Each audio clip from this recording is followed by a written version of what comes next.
Professor Dhiman, Director of SGPGI, Professor Ambesh, Dean of Faculty, Dr. Gambhir, Head of Department of the Nuclear Medicine Department, Dr. Ramakrishna Murthy, who is an expert in the field and who has rendered his services in one of the most prestigious institutes of the country dealing with the nuclear medicines. Ladies and gentlemen, सबसे पहले तो मैं आप सारे लोगों को आज nuclear medicine department के 32 साल पूरा होने के उपलक्ष्य में ये जो इस महत्वपूर्ण विषय पर सिंपोजियम किया जा रहा है, cyclotron produced radioisotopes, tools, needs and road ahead, जो सबसे इम्पोर्टेंट सब्जेक्ट है वो है रोड अहेड। यहाँ पे इस सभा कक्ष में इतने सारे विद्वान बैठे हुए हैं। यहाँ पे DRDO से डॉक्टर मिश्रा जी बैठे हुए हैं, पुराने बार्क से भी लोग बैठे हुए हैं, यहाँ पे अदर डिपार्टमेंट्स के लोग बैठे हुए हैं, प्राइवेट सेक्टर से जो लोग काम कर रहे हैं वो बैठे हुए हैं, इंडस्ट्री से लोग बैठे हुए हैं, इन्वेस्टर्स यहाँ बैठे हुए हैं। तो आप सारे लोग जो मिल करके 2 दिन चर्चा करेंगे इस विषय के बारे में। क्या है अभी वो तो ठीक है, लेकिन क्या होने वाला है, क्या जरूरत है देश की, ये बहुत बड़ी चीज है। और मैं निश्चित समझता हूँ कि आपके 2 दिन के मंथन में एक अच्छी बात निकल करके आएगी, जो कि इस डिपार्टमेंट के लिए, न्यूक्लियर मेडिसिन डिपार्टमेंट के लिए नहीं बल्कि पूरे देश के लिए एक महत्वपूर्ण चीज होगी।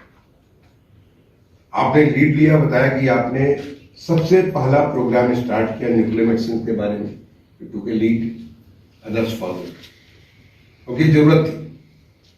और आज जिस प्रकार से न्यूक्लियर मेडिसिन की आवश्यकता बढ़ती चली जा रही है,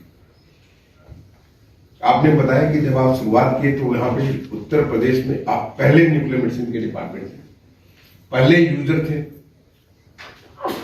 और आज 12 यूजर हो गए। अगर आप पूरे देश के परिवेश में, परिप्रेक्ष्य में अगर आप देखते हैं तो बहुत बड़ी संख्या में आज, चाहे दिल्ली हो, मुंबई हो, कलकत्ता हो, जो हमारे बड़े महानगर नहीं बल्कि छोटे छोटे शहरों में भी आज पेट मशीनें, जो पेट स्कैन लगा हुआ है। इससे पहले सीटी स्कैन लगता था तो बहुत थोड़े से सीटी स्कैन होते थे, लेकिन आज अफरात मात्रा में सीटी स्कैन लगे हुए, एक जरूरत के रूप में ये बाहर निकल कर गया। तो अगर इतनी सारे हमारे मशीनें लगी हुई हैं तो मशीनें आइसोटोप्स का प्रयोग कर रही हैं, वो कहां से आइसोटोप्स आ रहे हैं? क्या हम वो मैन्युफैक्चर कर रहे हैं, या हम बाहर से खरीद रहे हैं, इंपोर्ट कर रहे हैं? क्या हम उत्तर प्रदेश से ही ले रहे हैं, उत्तर प्रदेश के बाहर से ला रहे हैं? तो क्या हमारा उत्तर प्रदेश आत्मनिर्भर है इसके बारे में? क्या हमारा देश इसके बारे में आत्मनिर्भर है? ये बहुत महत्वपूर्ण प्रश्न है, क्योंकि जरूरतें बढ़ती चली जा रही। आइसोटोप्स का उपयोग जो है न केवल डायग्नोस्टिक के लिए होता है बल्कि उसके इलाज के लिए भी होता है। और डायग्नोस्टिक के ऐसे किस्म के डायग्नोस्टिक, चाहे वो हमारे ब्रेन से रिलेटेड हो, हमारे किडनी से रिलेटेड हो, हार्ट से रिलेटेड, ऐसी तमाम सारी जगह जहां पे आप चीजों को अंतर नहीं कर सकते, वहां पे उन चीजों को पहुंच करके, और वो वास्तव में आपकी कैसा रोग है, किस प्रकार का, किस लेवल का रोग है, आप उसकी गहराई से उसको जो पहचान कर लेते हैं आइसोटोप्स के माध्यम से, जो कि सामान्य रूप से वो नहीं नजर आती। तो ये हमारी आवश्यकता बढ़ती चली जा रही है। आज हमारी लाइफ स्टाइल इतनी बढ़ गई है, लाइफ स्टाइल में इतनी सारी चैलेंजेस हमारे इतने सारे आ गए, जिसकी वजह से किस्म की बीमारियां हो रही हैं। न केवल लाइफ स्टाइल को लेकर के बीमारियां हो रही हैं, बल्कि आज हमारी जो है बीमारियों को डायग्नोस करने का सिस्टम भी इंप्रूव करता चला जा रहा है। जिसे हम कई बार मान लेते थे, एक्ट्स ऑफ गॉड मान करके हम समझते थे कि चलो हो गया, अब इसके ऊपर अब हमें कुछ इस पे आशा नहीं है, ये एक्ट्स ऑफ गॉड है, हर एक को जाना है तभी जाना है। लेकिन now everybody wants to elongate his life. हर कोई अपनी जिंदगी को वो नहीं चाहता कि 60 साल में उसका खत्म हो जाए, 70 जाए, 75 जाए, 80 जाए, और हमारा एवरेज एज भी कंट्री का बढ़ जाए। हमारी जो टोटल इनकम है, जो पर कैपिटा लेवल इनकम, वो भी हमारी बढ़ती चली जा रही है। और अब तो देश का जो हमारा लक्ष्य, जो माननीय प्रधानमंत्री ने $5 ट्रिलियन इकोनॉमी रखा, हमारे प्रदेश के माननीय मुख्यमंत्री जी ने हमारे प्रदेश का $1 ट्रिलियन इकोनॉमी, ये $1 ट्रिलियन जाएगा कहाँ? वो कहीं तो पॉकेट में पहुंचेगा। लोगों की इनकम को, जो पर कैपिटा इनकम, जो उसकी एबिलिटी बढ़ाएगा। जब पर कैपिटा इनकम एबिलिटी बढ़ाएगा तो क्या होगा? कंजम्पशन और इंप्रूव करेगा। उनके जो है उपयोग, जो है तमाम सारी चीजों और उपयोग की जब हम बात करते हैं तो पहला उपयुक्त होता है कि हमारी बेसिक रिक्वायरमेंट है, हमारे फूड की रिक्वायरमेंट है, क्लॉथ की रिक्वायरमेंट है, शेल्टर की रिक्वायरमेंट, आदमी उसको पूरा करता है। और उसके बाद वो क्वालिटी ऑफ लाइफ की रिक्वायरमेंट पे चालू करता है। बेहतर एजुकेशन चाहिए, बेहतर हेल्थ चाहिए, बेहतर एंटरटेनमेंट चाहिए, वो एक क्वालिटी ऑफ लाइफ। उसके बाद और फर्दर वो करता है तो बेटर एंटरटेनमेंट चाहिए, बेटर जो हमारी ऐसी इनर फैकल्टीज है, आर्ट है, कल्चर है, म्यूजिक है, इन चीजों के ऊपर हम उसके ऊपर इन्वेस्टमेंट करना चालू कर दें। तो जैसे जैसे हमारा इनकम बढ़ेगा वैसे वैसे जब इन्वेस्टमेंट करेंगे तो हम और लॉन्गेविटी के प्रति हमारी और अभिलाषा बढ़ती चली जाएगी। और जब वो अभिलाषा बढ़ेगी तो हमें डायग्नोस्टिक भी चाहिए कि हर बीमारी का डायग्नोस्टिक सही हो, डायग्नोस्टिक सही होगा तो उसका इलाज भी सही हो। तो यहाँ पे तो एक ऐसा टूल है जो कि डायग्नोस्टिक भी करता है, इलाज भी करता है। तो हमारी कहाँ पे हम कमी है, आज आप देखेंगे कि हमारे देश में आइसोटोप्स काफी बड़ी संख्या में, जो हमारा लोग क्या कहते हैं, लोग लोअर इंटेंसिटी के हमारे जो आइसोटोप्स है मोस्टली हम यहाँ पे प्रोड्यूस कर पाए, लेकिन हमें जो और जिसके और ज्यादा गहराई से और जिसको नजदीक से जाके आप देख सकते हैं ऐसे आइटम्स मोस्टली हम इंपोर्ट कर रहे हैं। क्यों इंपोर्ट कर रहे हैं? आज हमारा देश आत्मनिर्भर बन रहा है। जब पूरी दुनिया कोविड के मारे पूरी दुनिया उस त्रासदी से त्राहिमाम कर रही थी, बड़ी बड़ी अर्थव्यवस्थाएं, बड़ी बड़ी स्वास्थ्य के जो आपके जो सिस्टम्स थे वो त्राहिमाम कर रहे थे, परेशान थे, हैरान थे कि आखिर कहां से इस प्रकार का एक्स ऑफ गॉड या इस प्रकार की चीज आती है जिसकी वजह से हमारी पूरी व्यवस्था को निष्ठंभूत कर रहा है। और ऐसे समय में हमारा देश आत्मनिर्भर भारत की तरफ आगे बढ़ता है। ऐसे में हम बात करने लगे कि हम 10 लाख करोड़ रुपए इन्वेस्ट करेंगे, ऐसे हम बात करने लगे हम इंफ्रास्ट्रक्चर में इन्वेस्टमेंट कैसे बढ़ाएंगे, ऐसे हम बात करने लगे कि हम कैसे अपनी टेक्नोलॉजी को ऑपरेट करेंगे। और न केवल एक कहानी की बात थी बल्कि हम करने लगे। और जिसका सबसे पहला सबूत हमारा मिला कोविड-19 में, जो कि अब तक हम दुनिया में कुछ भी बीमारी कोई प्रॉब्लम होती थी, हम अपने हमारा जो इसके लिए वैक्सीनेशन होता था, हम किसी और पे निर्भर करते थे, कहीं और देखते थे। आप जरा एक बार सोचकर तो देखिए, आज जो हमने 200 करोड़ का फिगर क्रॉस किया है, आज उत्तर प्रदेश हम लगभग 38 करोड़ जाने वाले हैं। अगर हमें विदेशों से लाना पड़ता क्या यह संभव था? जो एक सुरक्षा कवच हमारे देश को इतनी बड़ी महामारी के खिलाफ और इतनी जल्दी, जो कि दुनिया का कोई आदमी सोच नहीं सकता था। लोग कहते थे भारत में इतनी सारी मौतें होंगी, इतनी सारी परेशानियां होंगी, लेकिन भारत ने देखते देखते दिखा दिया कि ये आत्मनिर्भरता का मतलब बनता है कि हम न केवल अपनी जरूरत को पूरा करेंगे बल्कि हम आपकी जरूरत को भी पूरा करेंगे। हमारे देश ने जो वैक्सीनेशन जो हमारे देश में बना, हमारे वैज्ञानिकों ने बनाया, आप लोगों ने बनाया, और हमने न केवल अपने लिए किया बल्कि हम तमाम सारे देशों को एक्सपोर्ट किया, जिसको शुरू में कई लोगों ने इसकी शिकायतें की, इसके बारे में बहुत सारे नेगेटिव नैरेटिव्स पैदा किया, लेकिन उसके बावजूद भी हम तमाम सारे देशों को हम दिए। ये हमारे देश का गौरव, ये हमारे देश की ताकत बताती आत्मनिर्भरता का। ऐसे आप सैकड़ों एग्जाम्पल निकाल सकते हो। पिछले थोड़े समय में जिस प्रकार का देश में एक स्वाभिमान बढ़ा है, जिस प्रकार से देश में एक नई ऊर्जा आई है, जिसको हमारे माननीय प्रधानमंत्री जब 15 अगस्त 2022 को लाल किले के प्राचीर से जब पूरे देश को संबोधन कर रहे थे तो उन्होंने कहा पंच प्राण की बात की। उन पंच प्राण में प्राण फूंकने के बाद हमारा देश, जो कि विकसित देश है, उन देश की श्रेणियों में अग्रिम पंक्ति में जाकर के खड़ा हो। और वो कौन करेगा? हम और आप सब मिलकर के करेंगे।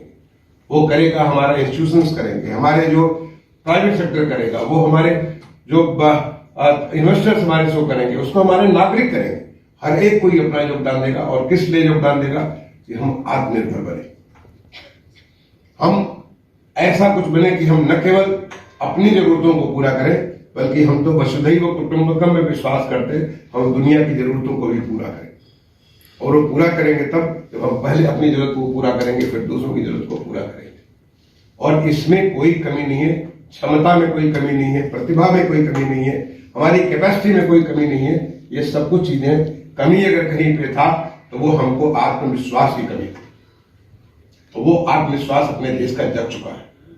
तो जब आप बात करेंगे सिंपोजियम में cyclotron produced radio isotopes, tools and needs तो है, but what is important the road ahead. क्या हमारा रोड अहेड है? आज आपने कहा कि 12 जगह यहाँ पे साइक्लोन ये हमारे लग चुके हैं, पेट का प्रयोग हो रहा है, आने वाले समय 50 जगह लगेंगे। ये मल्टीप्लायर इफेक्ट, मल्टीप्लायर मतलब जो होता है कि जब आप जो ग्राफ, आप तो सब सारे के सारे वैज्ञानिक और डॉक्टर्स और सारे साइंस ग्रेजुएट्स हैं, आपको मालूम है कि किस प्रकार से ग्राफ बढ़ता है। तो जब जिस तेजी से ग्राफ बढ़ रहा है, हमारे देश में जो कंजम्पशन बढ़ रहा है, क्या हम उस कंजम्पशन को पूरा करने के लिए हमारे पास उसका संसाधन है कि नहीं? संसाधनों में कमी तो नहीं है तो हम क्या कर सकते हैं? आप पढ़ाते हैं, आप अपने लोगों को जो पढ़ाते हैं उनको तैयार करें इस बात के लिए कि कैसे क्या क्या चीज कर सकते हैं। दूसरा, प्रोड्यूस करते हैं, यहाँ पे जो मैन्युफैक्चरर्स हैं वो प्रोड्यूस करते हैं। क्या प्रोड्यूस करते हैं? क्या वो प्रोड्यूस करते हैं जो हमारे देश की जरूरत है? जो बाहर से हमारे पास आ रहा है, क्या आप उसको सब्स्टिट्यूट कर सकते हैं? क्योंकि जब बाहर से जब आता है उसको आप सब्स्टिट्यूट करेंगे, आप लोअर कॉस्ट में आप एक अफोर्डेबल रेट पे करेंगे। दाम आपका जो 50% हो जाएगा, 40% हो जाएगा, 25% हो जाएगा। और सबसे बड़ी बात, मुश्किल के समय में हमारा कोई हाथ ऐंठने वाला नहीं होगा। जरूरत जब भी पड़ेगी देश को, तो हम उसको पूरा कर पाएंगे। क्या हम उसको कर सकते हैं? बिल्कुल कर सकते हैं।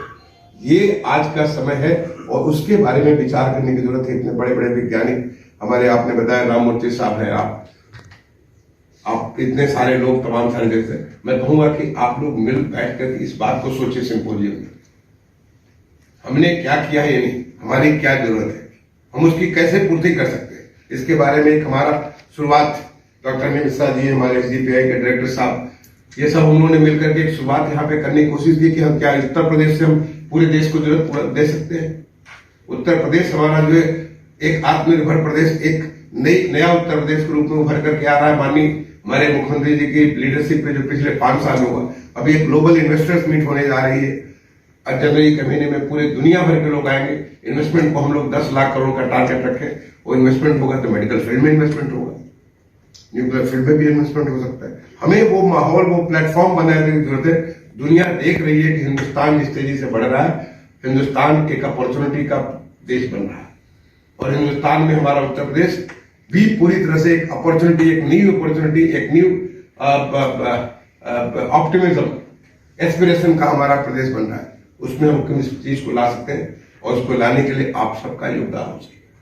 तो मैं आप सबसे यही निवेदन करूंगा कि इसके बारे में आप थोड़ा गंभीरता से सोचिए, विचारिए और एक नए रास्ता निकालिए।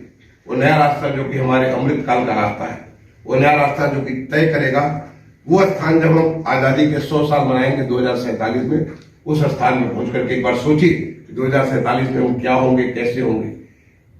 उसको करने के लिए हमारी क्या कदम हमें आज लेना पड़ेगा, हम क्या क्या चीजें आज करें जिससे कि हम ऐसे जमीन तैयार करें कि वो 247 के बारे में हम सोच रहे हैं।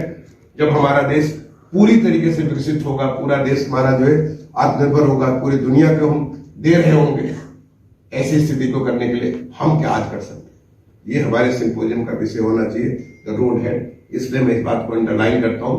मैं धन्यवाद देता हूं प्रोफेसर धीमन साहब को, उन्होंने मुझे मौका दिया। He has been very kind. I am president of the institution by the virtue of being the chief secretary of Uttar Pradesh. जब मैं चीफ सेक्रेटरी हूं तो president to any chief secretary will be the president of the institute, that's the law. But it keeps giving me such opportunities कि मैं आकर के आपके साथ नजदीक से बात कर सकूं, नजदीक से देख सकूं आपके इंस्टीट्यूशन को। तमाम सारी जगह मैंने जाकर के देखा।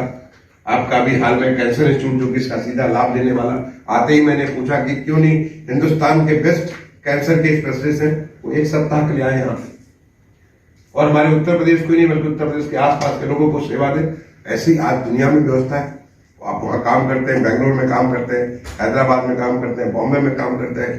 आप वहां से आए, 1 सप्ताह आए, अपनी सर्विसेज दे, बाकी सारी डिस्टेंस सर्विसेज हो सकती है and that will help us and Uttar Pradesh is providing that ground. Why we can't do that. ऐसी बहुत सारी बातें हमारी प्रोफेसर साहब से और आपके जो तमाम सारे लोगों से बात होती रहती है। आप इसका मौका देते हैं, मैं उसके लिए धन्यवाद देता हूँ। प्रोफेसर गंभीर को मैं धन्यवाद दूंगा कि उन्होंने व्यक्तिगत तौर पर आकर के मुझसे रिक्वेस्ट किया। जब उन्होंने इस बात को कहा, मैंने तुरंत स्वीकार किया, क्योंकि मेरे लिए तो एक अच्छी अपॉर्चुनिटी, एक ऐसे विद्वजन के साथ बात करके, आप सबके साथ संवाद करके अच्छा लगता है. तो I wish you all the very best for a very very intense and very productive discussion for the next 2 days. Thank you all for calling me here. आपको बहुत बहुत शुभकामनाएं.